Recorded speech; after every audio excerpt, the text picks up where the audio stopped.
The Garden of Starlight, a calming short story of luminous gardens, poetic prose, and meditative journeys for quiet evenings before your dream.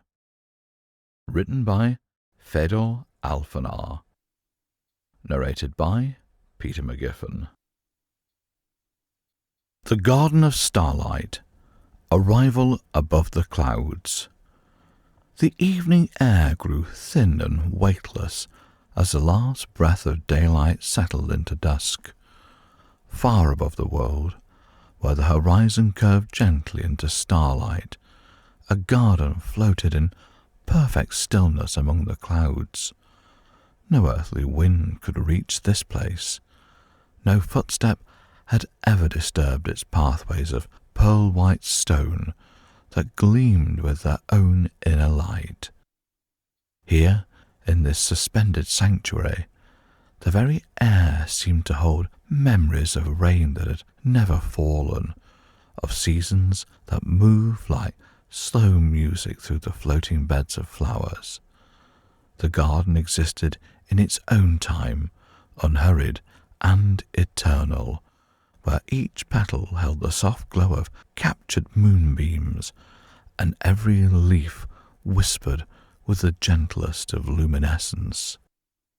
A figure moved slowly along the winding paths, though whether visitor or guardian, it mattered little in this place where such distinctions dissolved like mist. The footsteps made no sound on the smooth stone, for sound here was softer than elsewhere, muffled by the thick pearl-grey clouds that drifted lazily beneath the garden's edges like a slow river of silk. The air tasted of honey and starlight, sweet without being cloying, fresh without the sharpness of earthly breezes. It filled the lungs like a gentle blessing, each breath slower and deeper than the last, as if the garden itself was teaching a new rhythm of being, a cadence that belonged neither to day nor night, but to some peaceful space between. Above, the sky deepened into the softest purple, not the harsh darkness of earthbound evenings, but a colour like crushed violets mixed with cream. The first stars appeared, not as distant points of light, but as gentle companions, close enough to touch, their radiance mixing with the luminous flowers until it became impossible to tell where the garden ended and the heavens began. The clouds below shifted and swirled in slow, hypnotic patterns, their surfaces catching and reflecting the garden's glow until they seemed to be made of liquid pearl and silver.